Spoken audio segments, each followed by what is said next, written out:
经常讲川普啊，就像是疯狗浪一样啊，无可预期，而且坦白讲呢，可是它是一个短暂的一个现象。那假如能够透过以拖代变，譬如说这种透过法律战的这个方式，把时间拉长，说不定美国期中选举完，川普就马上被弹劾嘛。他自己说，那假如输掉的话，他可能就马上就会面临弹劾。在川普上台之后，而且川普那么强势的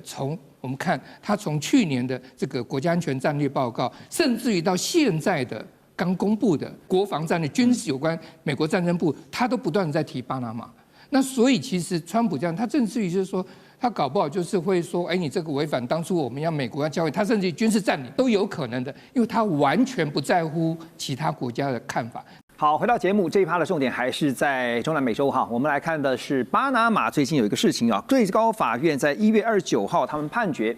香港的长江和记实业啊，就是长和集团啊旗下的巴拿马港口公司，缩写是 PPC， 它所持有的运河两端港口，太平洋入口的巴尔博雅港，还有大西洋入口的克里斯多巴港，那两个港的合约都是违宪的，就相关的契约被最高法院判无效。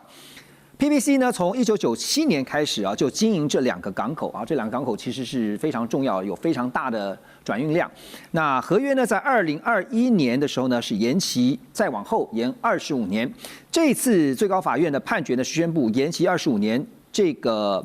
当初所定的协议，这个合约呢，缺乏合法程序，所以呢，构成违宪。中方已经由他们的外交部发言人郭家坤在30号回应，中方将会采取必要措施来确保中方企业的权益。哈，这个时候突然被判是违宪，而是从最高法院来判定这个合约是违宪。哈，是透露出了什么样的一个讯息呢？巴拿马现在这个时候，因为碍于刚刚讲说在中南美这边的地缘政治考量，所以选择先站队，是这样吗？我觉得有这个可能。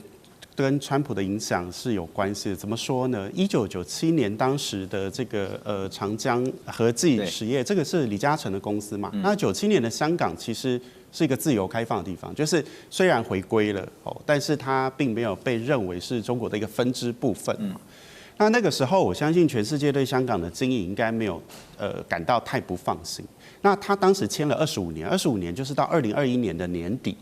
理论上，其实巴拿马是可以拿回来重标，可是也蛮奇怪，就是巴拿马就直接续约25年，这个听起来也不太合理哦。但是这里面我说有一些蹊跷的原因，是因为李嘉诚的这个集团应该是闻到了味道不对，所以在2025年的3月，他主动说我的股权，我现在经营巴拿马的这个经营特许权，我要卖给美国的这个贝莱德公司 BlackRock 公司。贝莱德。对，结果这个公司后来这个被中共说不行这样子，然后这样子一阻止了以后，我看美国如果在那时候已经川普执政，我觉得川普应该不会对这件事情善罢甘休，因为美国一年的总航运，它的总货轮有40%的船要经过巴拿马运河，所以川普对这一条河是非常 care 的，他不是还说还要收回这条河，那怎么可能会落入中国的手里？所以我觉得这整个后面是有一个运作的逻辑，让美国应该是有对巴拿马施压，然后巴拿马又顺势觉得你做这个自动让你延期这件事情应该是违宪，而且这个公司积欠了巴拿马政府12亿美元的税金，这也是事实，所以他就拿到了这些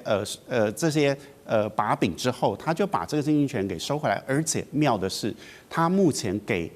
暂时来经营这两个港口的公司是丹麦。这个丹麦最近跟美国在格陵兰问题上也处不好，我觉得美国有一点放这个利给他，就马士奇公司，它是属于丹麦，所以我说这里面为什么有一点点玄机，因为你从这个轨迹看起来太不合理了，怎么刚好是丹麦？全世界这么多公司，下这整盘棋的，我认为是川普政府，我认为是川普，对 ，OK， 有这个影子在哈，对，看起来好。那现在中方已经由他们的外交部先表达了初步的回应哈，就是会采取必要措施来保护中方企业的权益。但现在大家也在问的是说，北京方面既然对这件事情开始重视了，那所谓的采取必要措施，要确保中方企业的权益的话，它初步可能会有哪些反击的手段呢？这我听起来啊，就好像是国内政治人物被整的时候，他说我保留这个法律权利一样啊。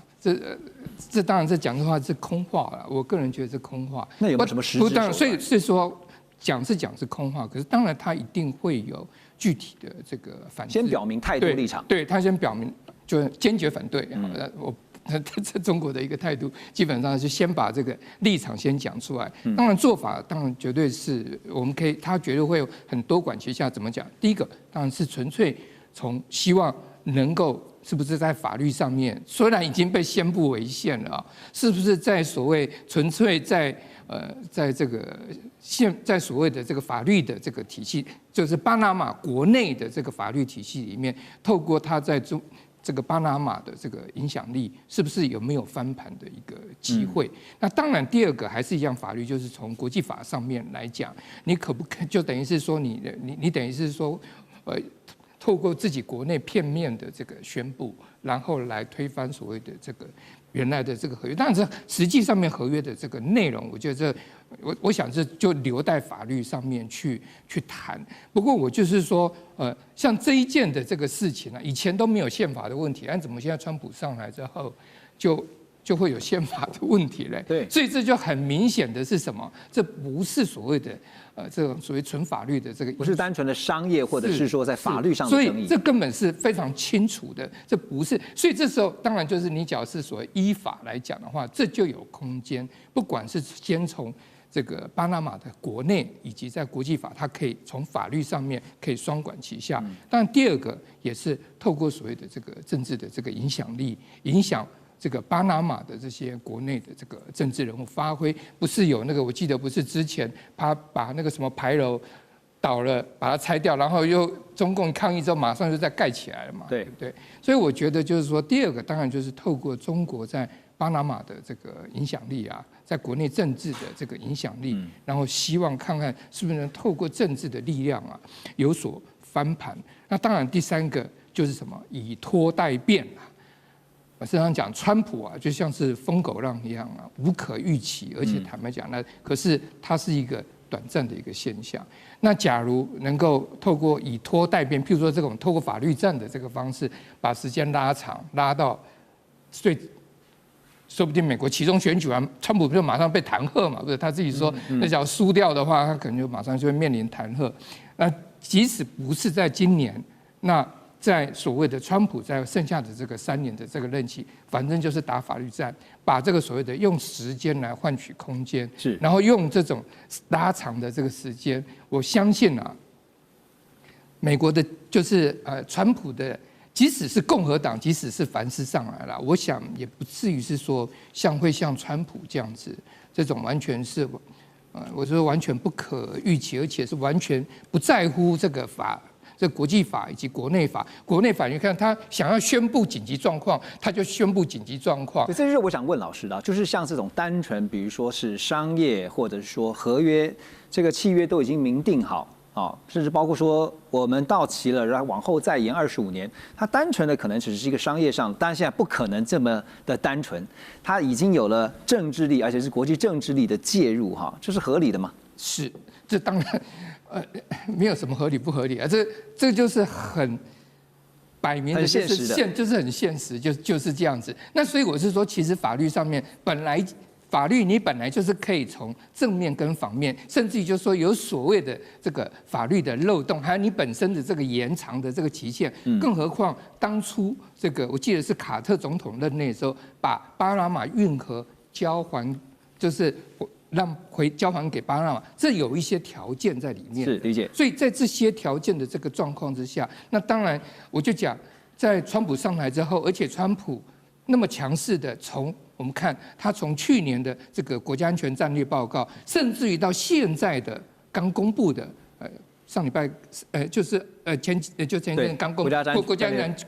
国防战略军事有关美国战争部，他都不断的在提巴拿马。那所以其实川普这样，他甚至于就是说，他搞不好就是会说，你这个违反当初我们要美国要交给他，甚至于军事占领，再回去军事占领都有可能的，因为他完全不在乎其他国家的看法。这个地方对他来讲是必拿的一个据点哈。所以这时候其实这时候透过宪法的方式啊，反而是给巴拿马政府啊比较还有面子啊。对，不是说我到时候我直接派兵我就把你占领掉。所以接下来要观察重点就在于说，这个巴拿马运河哈，其实它是攸关于中美两强，我们讲 G2。不只是在经济利益，还有包括更重要的是战略关键地位上是有一个非常重要的角色，它是一个重要的枢纽哈。所以两强在巴拿马运河上的竞争，接下来要如何博弈啊？我们先拉回到这个事主哈，这个公卿变事主，那事主当然就是长江和记黄埔的这个实业集团，那也就是李嘉诚哈。对于李嘉诚来讲，是解套还是被牺牲？你觉得？对李嘉诚来说，毫无疑问他是被牺牲了。那当然，对于这个违宪判决，对于巴拿马政府来讲是解套。为什么？因为其实现在面对川普这么大的这样一个压力之下，然后因为其实川普认为就是巴拿马把今天等于算是把这个巴拿马运河包租给了这个长江和记实业，其实已极度不满了。那这个时候，今天以巴拿马角度来说，面对美国这么强大的压力，我先宣布你这个合约违宪，好，即便你在后面可以像老师所说的进到这样的法律战的这样的阶层，至少我对你美国在态度上有个交代。就是香港大公文汇网最近报道，中国大陆国家市场监督管理总局反垄断2司的负责人，他表示说，他们注意到李嘉诚长和集团将和美国贝莱德签署巴拿马港口的交易协议，所以呢要依法进行审查。南华早报3月28号也引述了跟长和集团相当接近的消息人士指出说呢，李嘉诚旗下的长和集团将不会按照原计划在下个礼拜签署这个交易的协议，就是等于是把巴拿马运河的业务呢卖给贝莱德至少是暂缓交易哦。好，虽然说这个大公文汇网还不到央视这种层级，就是它是权威的这个发布层级，但是呢，有2家亲北京媒体呢都已经不约而同地指出了，这是中国大陆中央的方针。李嘉诚的长和他出售全球43个港口权益的最终协议本来是设定在4月2号这一天之前要签订，但现在意外有可能被终止或是暂缓，这等于是习近平呢让川普本来想要吃的这个鸭子给飞了啊。那么中间的转折到底是什么？委员，我认为第一个就北京的确是被这个李嘉诚这个集团一个 surprise attack，一个奇袭，北京应该是完全不了解。他长和集团就李嘉诚应该完全没有跟北京先商量这件事情，所以我们看到报纸是突然间看到了嘛。如果有商量了，这个北京一定会这个消息一定会走露出来，完全没有。那所以这个就变成说，北京觉得他受到羞辱，所以北京的愤怒里面。第一个是觉得他受到羞辱，你好歹是我香港一个公司，你怎么可以这样做？第二个就是说，中国大陆“一带一路”本来是一个全球的一个布局，对，你现在在23个国家、45个港口，你就这样子一夜之间要把它卖出去，那我怎么办？因为港口很重要，你有港口的管理的权，如果落在别人手上，尤其那个一直。怕你中国大陆爬上来的美国的公司的手上的话，很可能就不是商业考量在做决定，这里面可能有地缘政治的考量，好，有这个全球的这种战略的布局的考量在里头。那这样的中国大陆可能就不好过。你的船要进入港口，你要装卸什么样的货品，我觉得都有可能会受到干预。对所以美国我觉得。中国大陆的想法绝对认为说，这不是一个单纯的一个商业的交易，这里面一定有美国的战略上的考量。然后就某点来讲，你李嘉诚就是等于出卖中国，卖国贼，然后你就投向了这个美国的怀抱。所以我觉得这件事情让北京觉得非常生气，而且非常的担心它的整个的全球的布局。会受到非常大的一个影响，而且还有一点就是说，中国大陆可能觉得说，美国现在正要跟我谈判，川普还没有来，可是很多事情在酝酿的，其中一个就是港口巴拿马这些港口这些问题是他认为这个事情至少要升高到国家的层次，由政府跟政府之间在做交易，在做买卖，在做取舍。你现在突然间，你就一个晚上之间把40个港口丢出去，那我手上有什么筹码跟川普来谈呢？没错。那我现在不是任凭川普来宰割了吗？这是我一个很重要的筹码，现在没有了。所以我认为，这个北京对李嘉诚是非常的不爽，原因在这里。这现在问题要讲过来，就是说，本来4月2号要签，这个备忘录已经签完了，要签正式的合约，你4月2号没有签，是延后签还是就是签不成了？因为如果签不成了，还有一个问题。那你长和集团会不会被罚？对，你罚的钱如果是很高的时候，违约嘛，你可不可以违约啊？有违约金，你要怎么来承受这个事情？好，对不对？然后如果说是你不交纳，美国是怎么样？现在变成美国脸上会挂不住。那以川普的个性的话，他一定会采取行动，要有所报复。那让美国跟中国大陆的这种关系一夜之间本来就已经很坏的关系，那会掉到谷底啊。对，那这样一个结果会是什么？我们不要吃瓜了，当吃瓜的群众站在旁边，我认为那个冲击会很大，搞不好连台湾都会在里头。哇，这事情真的没那么单纯啊！而且其实光在台面上你就看到说，北京方面已经拿出了说国企停止跟长和集团的合作。可是我们看到是台面上，那台面下怎么样去提醒长和集团在这件事情上面，你们应不应该当知道一些？当有所为有所不为哈，好，那么但商界看这个事情都觉得，哎呀，这个没这么复杂啊。像政界也是，美国的前亚太驻青啊康达他就说呢，北京应该把这一次的出售案视为是个人的，就是私人交易。如果试图干预啊，中国大陆恐怕会面临美国采取进一步措施的风险。那国务院发言人 Bruce 也说呢，我们已经注意到中国方面的评论，对于中共对这次收购案感到不满，我们并不意外，因为呢，这将会削弱他们对巴拿马运河地区的控制。其实从他这句话就知道了，这事情不是商业这么单纯了嘛。这个就已经讲说削弱他们在巴拿马运河地区的控制，这就已经是涉政治了哈。所以 Ross 啊，你觉得现在川普以他这么爱面子，那除了逼退巴拿马，就是中国大陆参与巴拿马的一带一路啊这个部分，破坏他们的战略计划之外，接下来还有什么地方是可以再施压来逼迫的？逼迫巴拿马吗？逼迫巴拿马也逼迫巴拿马有很多选择，可以制裁政府官员，可以制裁巴拿马大企业或国营事业等等，可以一直公开呼吁巴拿马不要依靠中国之类的动作。其实美国有很多选择，所以巴拿马还不能认为他们是 OK 了，因为刚刚有讨论到这个交易案，就是把港口巴拿马两边的港口卖给 BlackRock 的，目前会暂停了。所以巴拿马真的是不能认为这事情都 OK 了，他们真的还要担心美国之后的动作，因为对巴拿马运河这件事情川普是完整的，他不是开玩笑或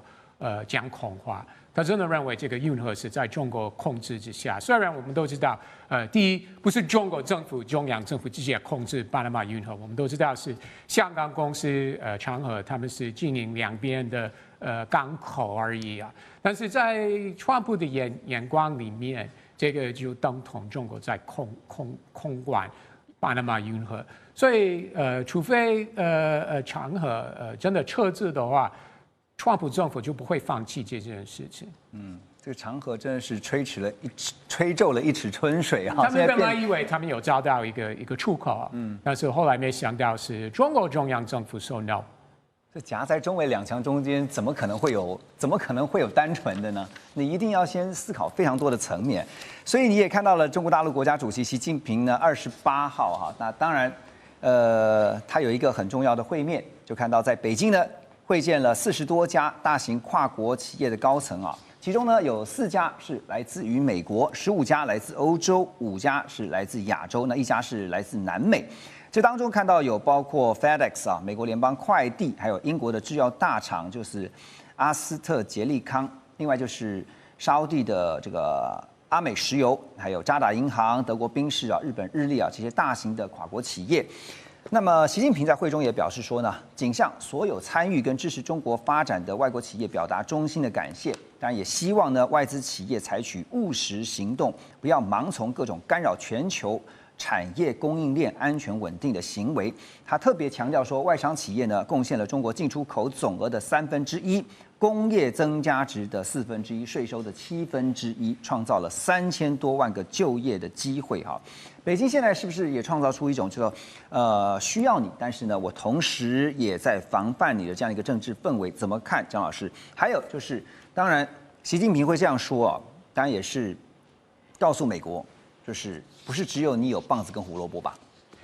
其实我们要看一个背景资讯哦，就是中国在去年有去做一个以本币计算的外国直接投资的 FDI 的计算，它其实是年减27.1%，然后是创了就是创了1990年以来最大外商把钱流出去，大概流出了1680亿美元。流出中国，那其实你各位去解读中国的新闻，其实可以看习近平的讲话，它里面的内容越提什么，就是表示说他们越想放出什么样的消息。是，其实除了刚刚主持人讲的那一段之外，他有一段我觉得特别有趣，也是值得跟大家一起去思考。他说，希望外资企业，特别是跨国公司，发出理性的声音哦，采取务实行动，抵制各种开历史倒车的行为。还有再是希望外资企业不为浮云遮望眼哦，不盲从各种干扰全球产品供应链的安全稳定的行为。这第一个我觉得蛮有意思的地方。那第二个，他特别强调说什么？对于中国的外资企业，理应保障其国民待遇哦，做到法律适用上一致，地位待遇上平等。那还有一个就是加快建构全国统一大市场，着力整治一些领域的内卷式竞争。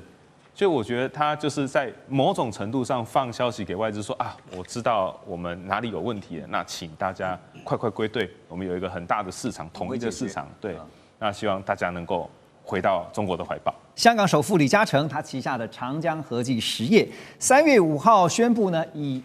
190亿美元的价格要出售包括巴拿马运河两端港口在内，总共海外有43个港口，要卖给谁呢？美国基金巨头贝莱德，也就是大家所知道的黑石集团所代表的这个财团。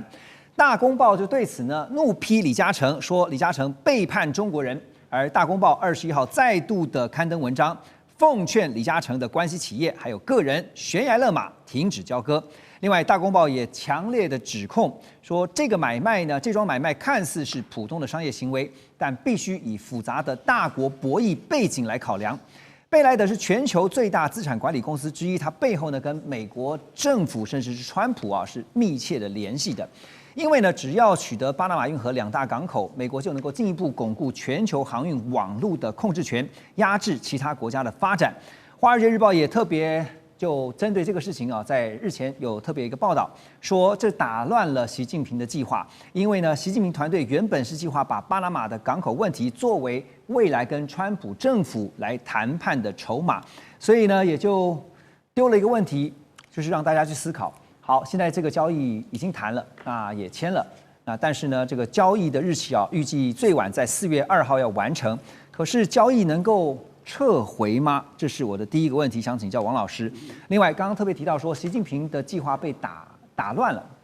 本来是要拿来跟川普做谈判筹码的。那大陆方面原先是怎么想的？您觉得？第一个就是说，李嘉诚把这个23个国家的40座港口是中国香港除外用220亿美金卖给美国了那当然就卖给这个美国的这个贝莱德公司BlackRock， 这个是美国最大的资产管理公司这个其实是如果真的成交了以后，就是美国在这个全球的战略物流基地事实上取了一个很重要的枢纽地位，也是川普念兹在兹，就是国家安全的问题了那因为这个这个巴拿马这里面两个港口，一个北部叫 Crisboa， 一个是一个是 Balboa， 这两个是一个北部一个港口，南部一个港口，就等于是连接太平洋跟大西洋的一个重要的战略基地，算是重要的枢纽。对，重要的枢纽，它大概占全球6% 的这个海运的货物。中国21% 的货物是经过这个巴拿马运河，所以这个对中国来说是很重要中国当然还是有机会反制了，就是说我可以牵扯到反垄断法来。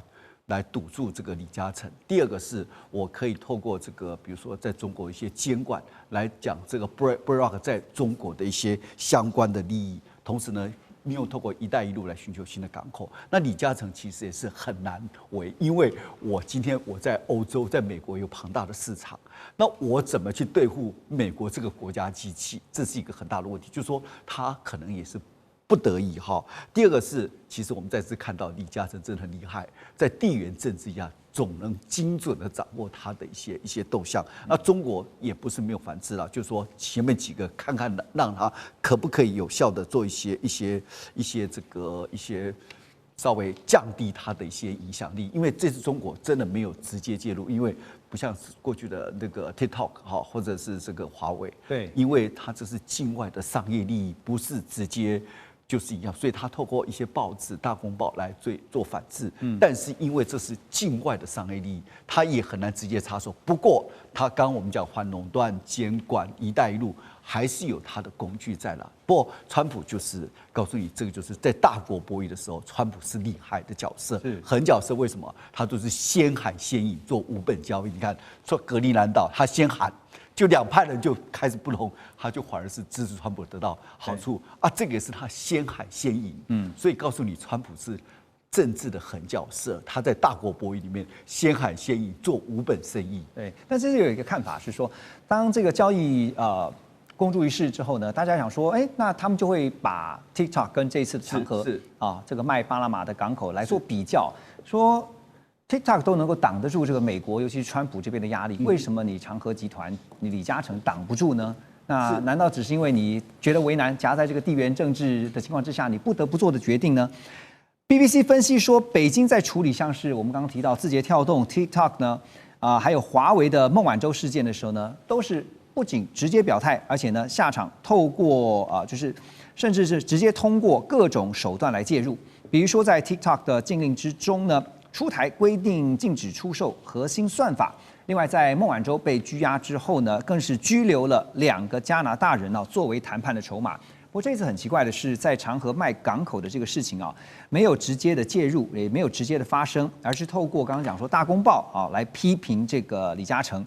好，美国总统川普呢先前来接受福斯新闻网采访的时候，他就谈到说不介意因为大家都非常关注是川普。什么时候会跟中国大陆国家主席习近平2人见面？他就表示不介意在6月跟习近平举行峰会，这也被外界称为说这个6月，因为他们2个都是6月生的是生日峰会，来个2国元首会好了。好，那但是现在发生的这个巴拿马这个李嘉诚卖港口的这个事情会不会影响到2国元首的6月的见面会？您觉得？我认为这会变成讨论的议题之一。因为你看中国大陆已经。我们讲到的，如果是有人打麻将的话，叫中途蓝湖，蓝湖，对，你好啊，对你这个什么190亿美元的，这包含43个港口，里面也包含巴拿马运河，你怎么就这样子就把它交易卖给贝莱德了？怎么这样子？我中途蓝湖2个，第一个，你这是违反反垄断法；第二个，这是违反我们所说到的这个并购法，违反中国大陆的法律。这就是蓝湖，你就先停止。我这个由习近平跟川普来谈，是这样走法律面。因为走法律面的话，这个是就有的拖了。我们知道走法律面就慢慢大家来谈吧。对，是这个样子。为什么？因为中国大陆把巴拿马运河视为国家战略资产，就是战略资产，你怎么可以要说卖就卖？要通过国家的特许，你没有经过国家特许，怎么自己可以卖？当然是李嘉诚没有做私人财产，但是问题是。国家战略资产对，就没那么简单了，很重要的。对，那我认为现在就是说，习近平在他手上握有哪几张牌？你不要到时候跟那个泽连斯基一样，那个川普队的泽连斯基一样，有 no card，你没牌了，你没筹码这样。有，那这个大家可以来谈，对不对？中国大陆一直在抛美债，现在7800多亿元的美债是中国大陆，以前是1兆多啊。那我这个美债不抛，我还再买一点吧，是不是？因为大家都在抛，那我不抛，我要出资来买美债。第二个，我们来看国际情势，俄乌战争是不是目前要告一段落？对，中国大陆的立场是很重要的，维不维和或者美国所要扮演的角色是如何，要靠中国大陆来配合。没有中国大陆来配合，那俄罗斯可能不是川普压得住哦，他现在是很强势哦，牵着那个川普走哦。你看看这个普丁是这个样哦，是他因为他占上风啊，普丁喊停，对不对？普丁喊停就是停，川普喊停是没有用的，要看普丁喊停不停。是这个问题。24小时，我川普喊停，但是普丁不停了。我认为还有一个，我们讲中东局势蛮混乱的，中国大陆可能也可以扮演之间很重要的角色，这是国际形势。我们看这两个区块。第三个，我们来看贝莱德在中国大陆有大量资产。中国大陆抓到你要配合，你没配合，你要硬要吃这个巴拿马运河，我这个你在中国大陆这相关的投资，你要小心一点，掌控，对，是这样子。最后一个，我认为去美元化，因为金砖货币，中国大陆说，那我这个可以暂时摆一边，我仍然以美元为主，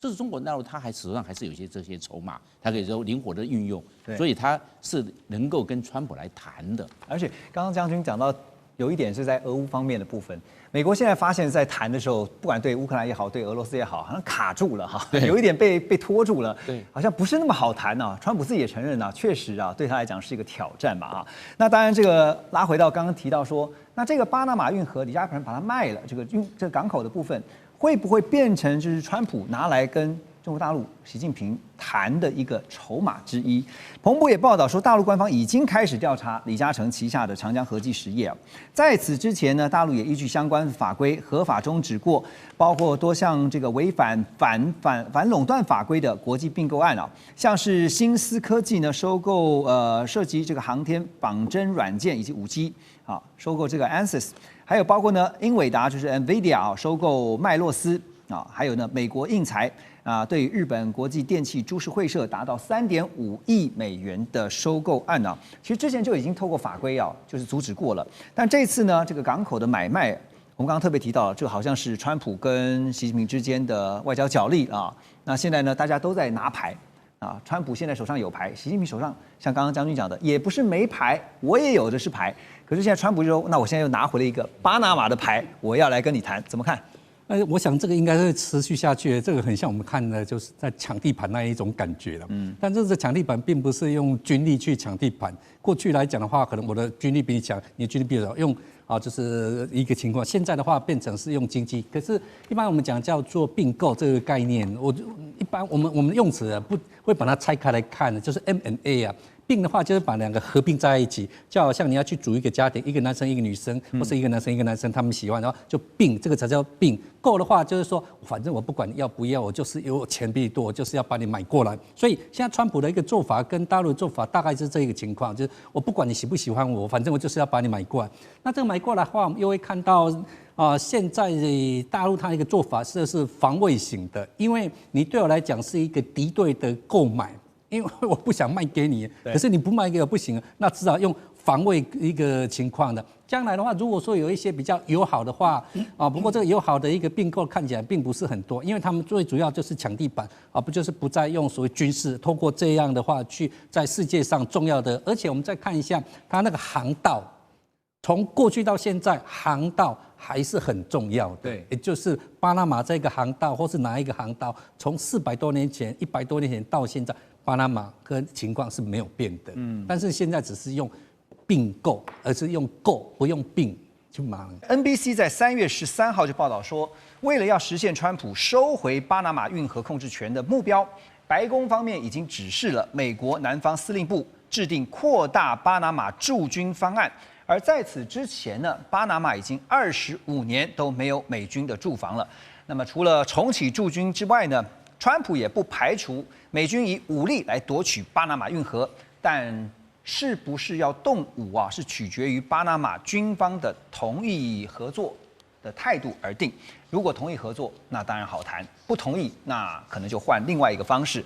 好，巴拿马的外长呢已经对此表示他强调巴拿马仍然坚定捍卫自己的领土、运河和主权。这条运河属于巴拿马的人民，以后也会是如此。Ross 先请教一下，你觉得川普真的会动用武力吗？未必吧。你又要我预测川普的决策了？因为我觉得这是今天节目的主题嘛。从美国的思维感觉上是，就是大欺小嘛，不是吗？很难想象川普真的会用武力来接管巴拿马运河。第一，川普本人也不太想动用美国的武力。从他第一个任期，我们有学到这个东西。比如说那个时候，他要从Syria 撤军了，从阿富汗他也想撤军，所以好像他个人的想法是他不太想动用美国的武力，不管是在世界哪个地区了，包含巴拿马。所以或许这个是他谈判的风格，他下一下，对，他就让巴拿马担心美国真的会用武力，而且我也相信，虽然我最近几天没有看到民调，但是我相信一般美国人也不太支持美国再动用武力。美国人已经对美国去国外打仗已经太累了，因为美国在伊拉克、阿富汗20多年了，而且重点是巴拿马，巴拿马又没得罪美国。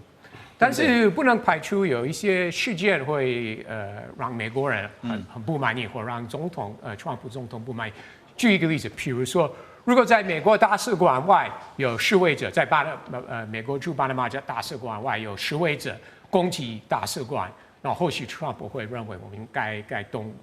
用武力，或者如果美国公民在巴拿马受害。那或许川普会因为类似事件发生，就会说必须要捍卫美国人，那他就会动用武力，所以也有这些不能排除的情况发生的可能。最近大家在讨论一件事，说为什么川普这么想要赶快拿下巴拿马运河的实际控制权？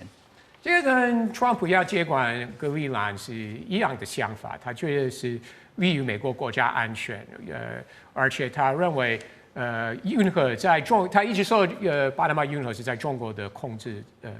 之下，对不对？虽然我们知道这个不是真的，是香港公司在两边有经营码头，而且他们刚刚也决定要出手，对不对？但是川普真的是认为，香港上公司就等同中国的控制了，对，所以他真的是认为对美国的经济、国家安全那么重要的一个运河，怎么会在中国的手上？所以他真的认为美国该接纳。不过这个真的是除了巴拿马，还有包括你刚刚提到的格陵兰哈，因为最近从他的发言当中，他不断强调的是不是美国的安全啊，是 international 的，是国际的安全，是为了国际着想哈。可是美国的民意会不会支持呢？这个刚刚你已经似乎也间接的回答了哈，他不 care 美国的民意，反正现在是国家安全至上。好，那但是我们进一步来看，根据巴拿马运河管理局的统计2024年巴拿马运河呢总共通行了11240艘船舶，货运总量超过了2.35亿吨，其中呢大约有2/3的货物是跟美国有关的，所以你可以看得出来，这显示出呢美国的进出口贸易是高度仰赖这条航道，不论是能源啦、制造业啦，还是农产品巴拿马运河都是美国供应链当中关键环节。好，所以看得出来，这条运河呢，不只是在经济上，我们现在也在讨论的是，在军事上也有重要的战略地位对美国到底有多重要？对，我们都知道巴拿马运河它会是一个美国的一个大动脉，所以讲难听一点，如果没有这个运河的话，今天对于美国的经济啦等等有很大的一个影响。但是它对于军事上面也是，因为我们都知道，美国的话，过去他们说有2个战场，一个是太平洋，在2战的时候，要太平洋跟日本，然后另外一边的话是大西洋之战，他要去这个支援英国、支援欧洲，所以基本上的话，美国过去以来它的一个海军，它就是一个太平洋舰队跟大西洋舰队这2个地方。那可是其实今天就会想啦，我的船舰是不是可以去做一个2个舰队的调动？因为其实战场上面这个刀枪无眼嘛，很容易。如果我船舰有什么损失的话，我不是要去做这样的一个调派吗？那如果今天没有巴拿马运河，那我船舰要怎么办？我可能要绕一大圈。这个的话，时间就是金钱，那更不用说油料啦，或者是战场上，它绝对是瞬息万变。所以其实在美国的一个军舰设计上面，他们都曾经有讲过一个叫做巴拿马限制。这指的就是指你的船身不能够超过巴拿马运河，如果超过的话，那你就只能乖这个绕这个远路了，你就不能去运用巴拿马运河。对，所以从一个船舰设计上面都会去考量到巴拿马运河的限制。我们就可以看到，今天对于这一个美国来讲的话，在军事战略上面，它绝对会考量到巴拿马运河的这一个这个重要性。那现在其实说实在，从我个人会认为啦，川普他不管是格陵兰也好，或者是巴拿马也好，他今天需要的就是你们这些国家对我美国的一个选边站队支不支持、忠不忠诚，因为其实我们可以看到，这一个巴拿马的一个议题，从1月那时候川普好像还没上任，还在这一个竞选的过程吧，他就已经有非常多的消息，又讲到要针对这个巴拿马啦，要巴拿马要怎么样啦等等的。可是后来巴拿马政府做了一件事，他退出"一带一路"。宣布说，好吧，我就跟你这个中国切断关系，我就是要靠你美国了，你不用担心。可是其实即使他现在这样子靠过去美国，美国还是有这样的新闻，有这样的一个传闻。至于会不会做这个，我们不知道。但是他还是有去提到说，这一个军方有可能会出动，取决于巴拿马军方是不是同意跟美国合作。所以其实今天就我这边跟一些美国的一些研究安全的学者，我们曾经聊过，我们就说。巴拿马都这样子了，你还想要做什么？你担心什么？他担心的当然有人是说，有可能这个运河的权在中国上面，可是这是一个金融商业问题啊，你没有必要这样子大动干戈，把部队就拉进去嘛。那他们跟我讲了一个比较值得去思考，就是说，第一个就是说，你今天无法去保证的，就是说，今天巴拿马的这个军方有没有办法有效保证运河安全？所以其实，在巴拿马的军力当然是不能跟美国去做相比。美国也认为巴拿马没有这样的能力，他认为没有这样的能力，或者是说，今天的话，他跟中国的关系不是你巴拿马愿意，也不是中国要，可是底下的一些人民的，就是刚刚有说可能对那个大使馆啊等等，那你有没有可能对于巴拿马运河制造一些破坏？不用说什么爆破，这个太夸张。你一个船还什么出一点状况，对，因为大家我们可能记忆犹新嘛。那时候这个苏伊士运河的大排长龙这个事件，有一艘船好像有点状况。对，类似的状况，如果在巴拿马运河这一边，而且巴拿马运河它是靠着这一个水的一个方式去突破那个水的高度、水位调整去做这样的。如果只要一个精细环节，只要有受到一点点的损害，有可能就会把美国的这一个东西岸这一个大西洋舰队跟太平洋舰队中间沟通的大动脉切断，所以其实对美国来说，他现在会想要完全的去掌控巴拿马运河，是有他自身的一个海上的战略的一个规划。而且归根究底啊，其实他针对的是他最主要，他认为是头号竞争对手的中国大陆哈，这如同芒刺在背一样。那前面也谈到说，美国呢这个买下了巴拿马运河啊，我们指的就是说在3月初，那如果大家还记得的话呢，这个香港首富李嘉诚他旗下这个长江和记实业，因为在3月初呢，他们宣布把全球数十座港口的业务呢都出售给美商贝莱德集团啊。但也有媒体报道说，其实啊，这个贝莱德集团是在前面啊，那后面呢有一个真正的买家，是总部在瑞士日内瓦的最大货柜港口邮轮公司，叫 MSC 集团，地中海航运集团。但不管如何呢，这次交易当中呢，看到包括巴拿马运河两端的像巴尔博亚港还有克里斯多巴港呢，其实都被卖掉了。北京当局在沉默1周之后，由国务院港澳事务办公室3月14号就突然转发香港大公报的评论，痛骂李嘉诚。他说呢，李嘉诚出售这个港口业务是唯利是图、见利忘义、漠视国家利益、民族大义、背叛和出卖全体中国人。确实，我也看到一些分析有看法是认为说，李嘉诚就顺水推舟一下哈，反正就是趁机套利，正好呢就夹在这个中美这个竞争之下，然后呢落袋为安。真的是应验了一句话，这商人无祖国啊。那刘老师怎么看呢？因为这对于中国大陆在推动"一带一路"上面，它可能会造成的冲击是什么？怎么评估？这有好几个点可以看哈。你当然看到李嘉诚好像说这次他在赚了不少钱了，但也有分析是讲说，你想这个港口是稀有资源，稀有资源就不能够被替代的。我今天卖了以后我就拿不回来了，是哦，所以它其实损失还蛮大的，所以蛮大的。那你能不卖吗？啊，你先不要讲说是李嘉诚，你说像这个 BlackRock， 我们讲这个贝莱德，贝莱德为什么领先要买？贝莱德他管那么多的资产那么多钱，以前我讲凡是有钱的这公司，他都跟政府合作的非常好。以前跟拜登在推行 DEI 的时候，他花了多少钱就推行这个多元、平等、包容，对不对？那川普上来说 DEI 不要，那我就说我要洗一下嘛。我这过去我支持那么多 DEI， 我表示说，我现在不支持 DEI 了，那我对这个川普政府呢，我是效忠啊。那我就领先，我就赶快就把这个买下来。那后面当然有政治嘛，因为买的也快，卖的也快。那商业谈判有这么快的吗？啊，那这么多的东西打包一起买的这么快，那必有原因嘛啊。这原因，但是你可以看到美国对拉丁美洲的政策呢，我越来越感觉上门罗主义的复苏啊。你看，不管他对哥伦比亚，他对洪都拉斯，他对巴拿马，一个都非常凶，对不对？非常凶。所以呢，如果说这是我美国的势力范围，那不只是巴拿马，你中国的很多人进来，你都得准备打包要走了。所以中国大陆有些学者，比如说前凯港。对不对？前凯那个就那边这秘鲁的前凯，那不习近平他去年年底他就刚去说啊，这个启用这个有没有问题？那现在西方媒体也报道说，比如说是在智利的这个天文观测站，中国大陆在他们就是太空争霸，在拉美的很多的观测站有些签了以后呢，可能美国压力就讲说，你这个是不是就不要签了？不管你说是港口，不管观测站啊，不管你说“一带一路”，如果我美国今天讲说用门罗主义在这个精神再拿出来，这是我的势力范围，那你中国过去我们忽略了太久了，那你现在要走。所以大陆上的一些学者、一些分析也在考虑说，那下一步是什么？对，怎么反制啊？对，你说怎么反制？我想几乎没有办法反制。你把李嘉诚吊起来骂一顿有用吗？对不对？你除了骂你看，而且大陆上也非常有意思，他隔了1个礼拜才反应。这我也在看他为什么没有很快反应。你有很快反应，就证明说，那就是我政府、我中国势力进来嘛，对不对？他要强调说我不是中国势力嘛，商业行为嘛，那是巴拿马自主啊，那我也没有干预，那你没有干预，你干嘛？你北京中央你发那么大脾气呢？所以后来他就透过大公报，就是比较是间接的侧翼来骂，他不可能真的骂就表示这事情就上升到国家的一个层次了。所以大家都戴个白手套，大家都在玩一个势力范围的宠化，所以过去的概念重新又出现。那巴拿马呢是敢怒不敢言。巴拿马哪有什么办法？以前诺瑞加的巴拿马独裁，才记得美国就派兵把诺瑞加抓去，抓到美国关起来以后，结果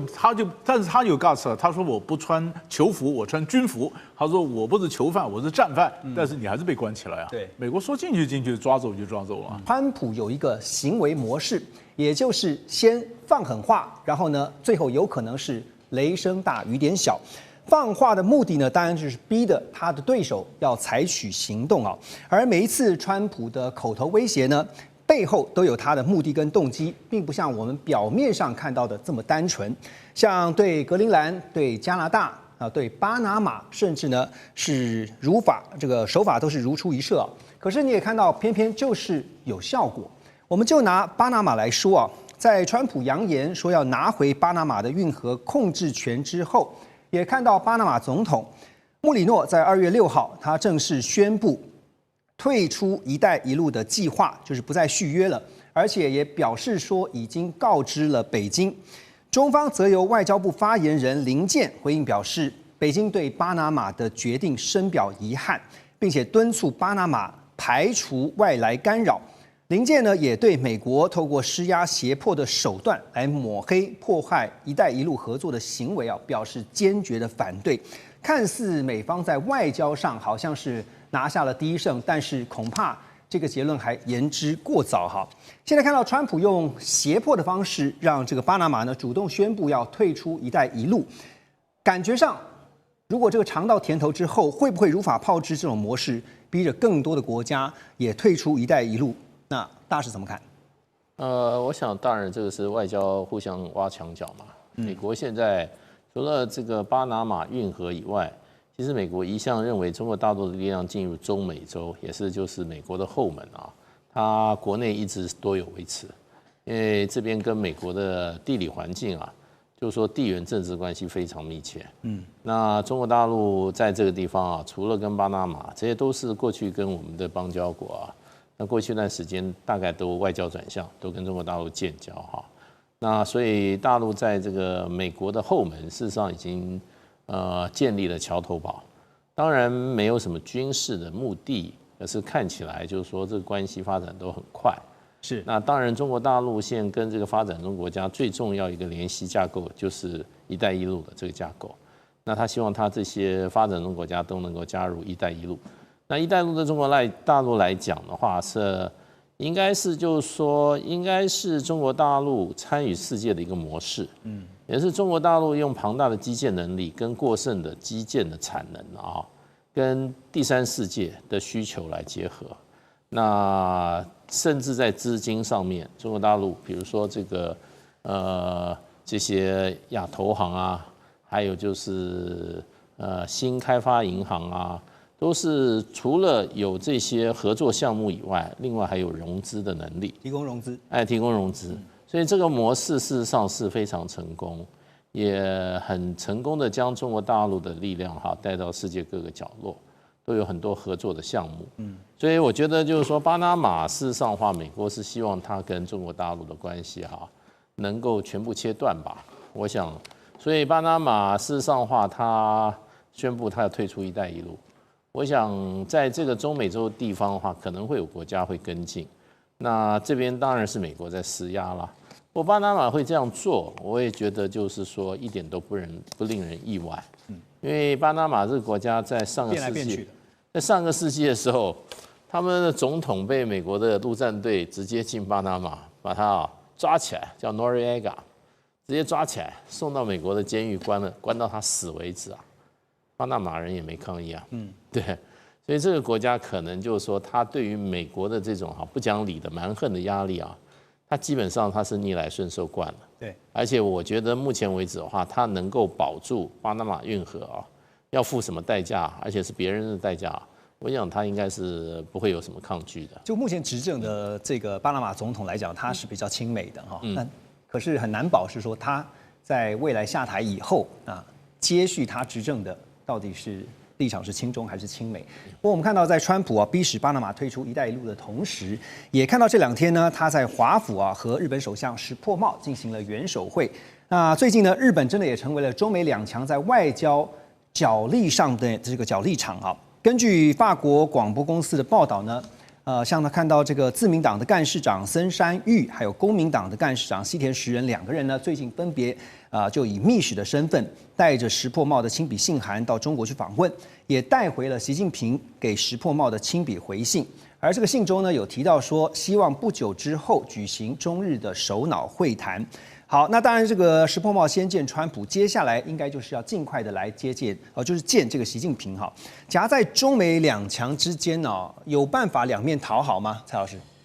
两面讨好的话，这个对石破茂来讲会有一点点的一个风险。当然，石破茂去见中国的领导人的话，应该是顺理成章，因为他已经先见了川普嘛，然后再去见北京的领导人的话，日方跟中方跟美方的话不会有太大的一种意见。可是的话，两面讨好了，这会有点难度，因为最近石破茂对中国的一些政策的话，事实上在日本比较偏保守派的人的话，已经有一些反弹的声音了。也就是说，你最近的那种角度好像有一点偏的太多一点点，所以石破茂有点再修回来。其实他去见中国领导人的话，问题是你去见了之后，你能够拿回什么，而不是说你让了什么。因为你拿的跟你上次所说的，如果是没有改变的话，你的一个声望可能就会往下掉。那日本想拿回什么？想拿回什么的话，就是他跟他们讲，我们的水产就是因为核灾的一些问题、核处理水问题的话中方说要开放，可是的话到现在只是说要开放。第二个的话，就是他们的牛肉还是不能够输出，或是所谓的稻米的问题。还有一个，他们是一再要求，就是为什么他们的小孩子会被杀？那另外一个可能他们的人为什么会被抓？这些的话，中方都没有一个比较偏正面的一种做法，他有一些回应，可是还是都没有给正面的一种答案。这是日方一直想要，所以即使石破茂去见了这个的话，你要拿回成果。如果说都只是口头讲讲，都拿不到成果的话，我想石破茂应该会变成是有一点灰头土脸。所以在中美之间想要左右逢源，一个字难。好，川普其实呢，当然这个见了石破茂，等一下我们会有进一步的分析就是包括听听看他讲了什么，因为最后呢有一个会后的联合声明的记者会。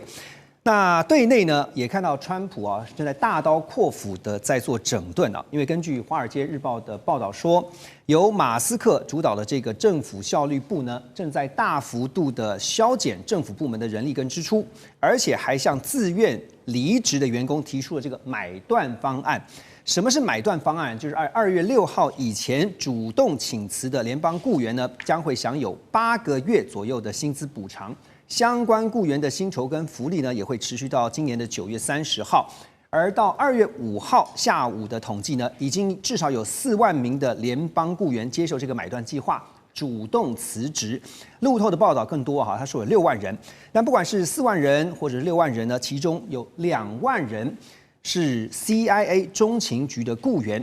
不过令人吃惊的是说呢，这个 CIA 他们是第一个率先响应买断计划，允许内部员工自动请辞的联邦机构。好，那联邦这个机构他们的雇员自动请辞，川普的政府官员也坦言说呢，这个方案正好是鼓励让那些反川普政策的人另外找出路。而在画面上，你看到这个新任的 CIA 局长叫做雷克里夫，他认为呢，这将会有助于把 CIA 打造成一个更积极、更强硬的情报机构，为 CIA 注入新的能量。所以也可以说是 CIA 要进行一个大换血啊。可是为什么川普会把 CIA 内部的这种反川势力当成是眼中钉呢？过去川普公开是批评比较多的单位就是 FBI 联邦调查局，不是中央情报局。但是川普在他第一个任期，或者他在去年竞选的时候，有很多前 CIA 情报员甚至前局长都有出来公开批评他，有签公开信说我们支持核警力，不支持川普，我们觉得川普对国家安全是一个好大的威胁。所以，因为这些前局长或前情报人员有上很多节目，一直批评川普，川普不会忘记了，所以他就把这个苗头指向这个 CIA。所以他真的觉得，虽然过去他比较公开批评的单位是 FBI， 但是他不会忘记很多前 CIA 的官员都是批评他了。所以，不管是 CIA 也好，或是 FBI 也好，川普现在要做的就是要进行一个大清洗，要把所有。他如果可以的话，就把所有的都换成他自己人，是这样。其实，川普认为，所有的联邦政府单位，不管是哪一方面，包含 FBI 跟 CIA， 都是深层政府，都是非常反对他了。所以他会一个一个来，不只是会在这个时候关于 FBI 或 CIA， 之后其他的部会也有会受到川普的这个 focus， 然后会希望他们可以进谏。那 Russ 你怎么看？刚才我们讲说，这个 CIA 的新任局长他认为说这一波的大换血、大清洗，反而更可以打造出一个更积极，而且呢更强硬的情报机构哈。所以未来 CIA 在收集情报跟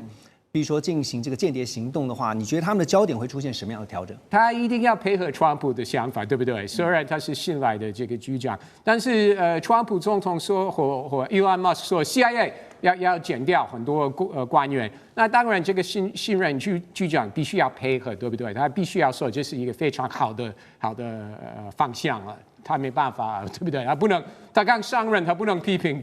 川普总统，对不对？那之后会怎么影响到美国收集情报或怎么报告给总统？这个是很大的问号。但是我可以相信，不管是 CIA 或其他的政府单位，美国政府单位，当然我们会认为从外面看，我们都会认为资源太多，人太多，花太多钱。可以精简一点了，我基本上是可以接受及支持哦。情报单位换了这么多的人哦，这个将来的影响会是什么？大使您觉得？这个情报单位，这个说他会反噬啊，对不对？他们事实上的话，就最近有一个计划公开啦，就是跟甘乃迪的遇刺好像有点关系啊。对，所以情报单位在美国来讲是一个非常庞大的群体，它这个有 FBI， 有 CIA， 有陆军情报部、空军情报部，所以它有一个情报总监，所以它要协调所有的情报部门。情报部门的话，就基本上的话，比如说像我看过那个 Martin Luther King， 因为他在旅馆被那个枪杀的时候，那个时候我看那个美国的纪录片是把那个影射是陆军情报部办的，所以就变成就是说各个单位有他自己的情报部门，那这里面就变成就说情报的使用基本上，它在美国的内部政治里面，它能不能保持中立是很重要的。是，它对外当然是为了美国的利益，杀人放火什么都在干的啊，就是说还有颠覆别人啊，或者说这个灌输一些美式价值啊。那这些都是在干的，可是问题就是说，它有一个底线，就是说你不能介入你国内的政治。所以今天那个我觉得川普就讲说，那个 Politico 拿了好像 CIA 好像几百万美金哦，他们每个都调查出来，因为今天川普还在记者会讲说，他说马斯克那一群小朋友啊，那小朋友有的好像才10几岁，对，都是一些这个所谓的那种电脑天才，还有几个甚至在学的，还在学的。他说他们做得很好，因为他说他们的效率非常的高，抓出很多案子，那都是应该是不管是 FBI 也好 CIA 也好，都是好像超越了在国内政治上应该保持中立的这样的一个怎么样一个基本立场。那川普今天也讲说，他说里面太多 corruption， 就是说腐败的问题太严重，很多钱不见了，还有很多钱是怎么样？是别人编给你，然后你又编交给某一些政客，所以这个中间哈，这个里面有点洗钱的这种味道哈，那就是说让人听了匪夷所思。然后呢，所以他要整顿了。所以川普基本上就是说他2点就要整顿美国情报机构。第一个就是你们没有维持中立，你完全变成民主党打击共和党的一个怎么样？一个工具，你政府你应该在政党政治里面，政府的机构你应该维持中立，没有，CIA 出钱让人家去打击他，对，他说他查到了。那另外一方面就是说他很多，他说这里因为黑洞嘛，情报机构的预算很多是不会公开的，对不对？那个机密。那比如说县民的钱好了哈，你会公开你的县民是谁吗？不会啊。我说我有10条县民，我每个人1个月要发他2万美金。他不可能给你收据，很多都是黑箱嘛，而且他都是单线作业啊，这个线没有就没有了，所以就变成这里面就需要这些情报机构本身的自律跟它的内部制衡，要不然这个钱花起来事实上是很多问题，都是不透明的，对，所以川普是指这2点，了解。那很多人都会觉得说，哇，你下手这么重，这些人都是站在暗处，你总统站在明处。你有没有看到美国的总统啊？美国的政治的暴力是非常非常严重的。